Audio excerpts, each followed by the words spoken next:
मेरे सुनिया बनो वालो हाल डे चंगे वदेव के नहीं वदेव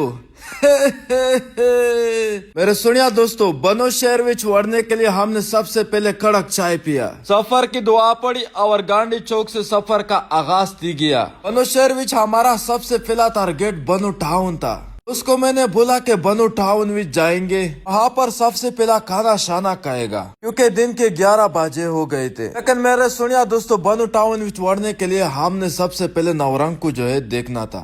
नवरंग शहर को देखकर मैं को बहुत मजा आया। यहाँ का रश कश, यहाँ की जमीनों की खूबसूरती, वल्ला मैं को बहुत अच्छा लगा। जैसे नवरंग बाजार दे विच वड़ गया सा, दोस्त ने बोला यहाँ पे एक मशहूर हलवा भी है। मैंने भी बोला कि तू सिर्फ नजर रख, मैं खाने शाने दे वास्ते बूर रेडी है। नवरंग का हलवा खाने के लिए मैं एक जगह ते रुक गया। दोस्त को बोला कि तू इधर उधर नजर मार, इतना को हलवा नजर आवे डायरेक्ट मैं को इशारा मारो ताकि मैं जाके वो हलवा ट्राई करूं। बेशुमार नजर दौड़ाने दे बाद आखिरकार मेरे नजर हलवे दे उते लग गई। भाई साहब को मैंने बोला कि मेरे जेब बीच पैसा नहीं है, थोड़ा कागज दे विच रख, मैं सिर्फ शकेंदा है। हलवा का थोड़ा छोटा सा टुकड़ा उठा के मैंने भाई साहब को हाथ हिलाया कि वो खैर हुई, तेरा हलवा बहुत चंगा है। हलवा खाने दे बाद असा बिल्कुल फ्रेश माहौल दे विच बनो शहर की तरफ सफर शुरू किया।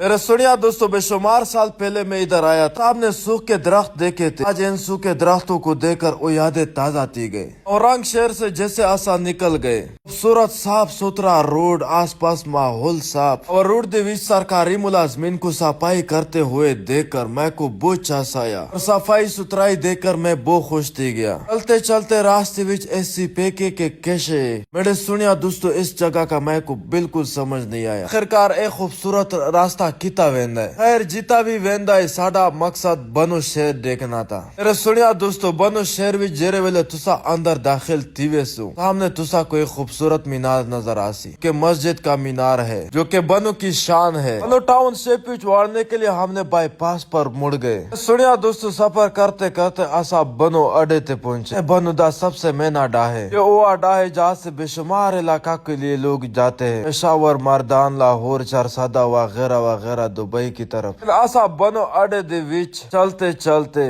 बनो टाउन शेप की तरफ चलने वाले रास्ते की तरफ मुड़ने लगे। सुनिया दोस्तों ए मेरी जिंदगी दा वो नया सफर है। मोटरसाइकिल दे उते बैठ के ए नया सफर ते नया जगह देख देख कर बहुत मजा आंदा पिया। ये वो पुल है जो बनो और टाउन शेप को आपस विच मिलाता है। खूब तेज निकल आ चुकी थी, मैंने सर से टोपी निकाली थी क्योंकि अभी सर्दी का जोर टूट चुका था। बनो टाउन शेप की तरफ चलते चलते रास्ते में बेशुमार चौक आते रहे।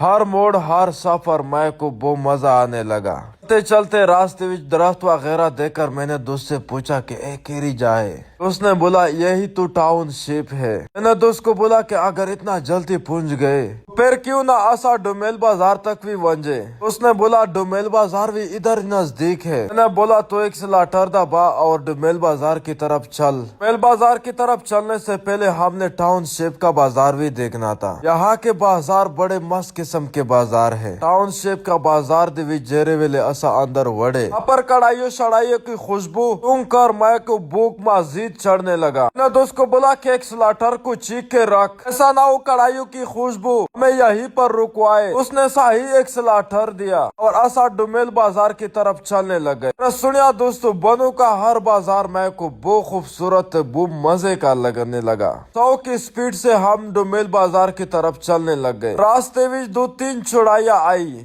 3 चौड़ाइयों ते उतराइया दूते चढ़कर आखिरकार आसा डुमेल बाजार दे विच वड़ गए। डुमेल का छोटा सा बाजार है लेकिन मेरा सुनिया दोस्तों खूबसूरती विच किसी बाजार से कम नहीं है। सुबह के 11 बजे थे। दोस्त को मैंने बोला कि तूने बोला कि डुमेल बाजार विच बड़ा रश कश ते बड़ा माहौल होंदा है। उसने बोला कि यहाँ शाम के वक्त दीगर दे टाइम बड़ा रश कश ते बड़ा माहौल होंदा है। मैंने बोला तू एक स्लाटर दे होते हाथ रख और मैं को सही विजिट करवाओ डुमेल बाजार भी। डुमेल बाजार को देखने के बाद मैंने दोस्त को बोला कि हुन चलो टाउन शेप की तरफ चलते हैं। उनके मेन गेट दे विच आसा वड़ गए। उसने बोला यहाँ पर और कुछ भी नहीं है, यहाँ पर एक पार्क है वो आपको चलो विजिट करवाता है। क्रिकेट ग्राउंड देखकर सारा मटी मटी था। पर ग्राउंड देखने के बाद आसा चिड़ियाघर दे दरवाजे ते पहुंचे। चिड़ियाघर दे दरवाजे ते इजाजत लिया और अंदर वड़ गए। میں سوچا چڑیا گھر دے اندر شہر تے جانور وڈے وڈے جانور ہو سی، لیکن میرا سنیا دوستو یہاں پر صرف پارند شارند کو دیکھ کر میں نے سالوٹ مارا۔ ٹائم وہ کام تھا، میں نے دوست کو بولا کہ جلدی واپس آ، کاسو اور حلوے کاسو۔ اس دے بعد وہ ڈیرا اسماعیل خان کی طرف نکل سو۔ چڑیا گھر سے نکلنے دے بعد ان شپ دے آگو آگو کرستان دا مشہور تیتی ہوٹل دیکھا۔ تی ہوٹل دے وچ وڑ کے اسا روز دا آرڈر دیا، اس دے نال وڈے وڈے آلو کھائے، روز دا گوشت بھی کھایا۔ یقین مانو میرے سنیا دوستو، اے سردی دی وچ اے جرا روز سے میں کو بہت چنگا تے بہت مزے دا لگا۔ کچھ کھانے دے بعد نیلامی کوٹ دی وچ بڑے وڈے آدمی کی طرح چلنے لگا۔ کچھ کھانے دے بعد اب باری تھی حلوہ کھانے کی۔ اس کو میں نے بولا کہ ٹائم بہت شارٹ ہے، بنو شہر کا مجھے کوئی آتا پتا نہیں ہے، ہن تو سب سے پہلے میں کو وہ خوبصورت مسجد کی مینار کی طرف لے کے چل۔ سنیا دوستو، بے شمار سفر دے بعد میں کو سامنے خوبصورت مسجد نظر آئی۔ اس کو میں نے بولا کہ ایک سلاٹر کو چیک کے رکھ، اس خوبصورت اور تاریخی مسجد دے نال ایڈا ایک خوبصورت ویڈیو بنا، ایوے مزیدار پوزیشن دے نال بنا تاکہ میں خوبصورت وچ آواں۔ خوبصورت ویڈیو بناون دے بعد تو اس کو بولا کہ تو ہون میں کو حلوہ کھلا، کہ سپنساری حلوے کے نام سے مشہور ہے۔ بھائی صاحب نے تھوڑا ایک چٹکی حلوہ دیا ہم کو۔ کیمرامین کو میں نے بولا کہ تو صرف میرا منہ دیکھ۔ حلوہ کو میں نے کھایا، یقین مانو بہت چھس آیا۔ سنیا دوستو، بنو شہر بڑا وڈا شہر ہے، میرا خیال تھا کہ اس کو ایک دن میں وزٹ کرے گا، لیکن میرے سنیا دوستو، بنو شہر کو دیکھنے کے لیے آپ کو 2 یا 1 مہینہ مکمل چاہیے۔ حالات واقعات کو مد نظر رکھتے ہوئے نے ڈیرا اسماعیل خان شہر وچ شام کو ہی پہنچنا تھا۔ تو شہر سے نکل کر راستے وچ مونگ پھلی شمپلی دے گئے۔ گرم مونگ پھلی شمپلی کو دیکھ کر میں نے سوچا کیوں نہ ایک بھی تھوڑا ٹرائی کروں۔ تو شہر کے گرم مونگ پھلی شمپلی کھانے دے بعد نورنگ کے مشہور گانڈیری شانڈیری بھی چیک کیے، جو کہ بہت میٹھے تھے، بہت لذیذ تھے۔ سنیا دوستو، بنو اور نورنگ شہر دی وچ گھوڑے کے ساتھ باندھا ہوا ٹانگا شانگا دیکھا کہ روڈ پر بھاگتے ہوئے گھوڑے کے پاؤں سے جو آواز نکلتی ہے وہ چس کرتی ہے۔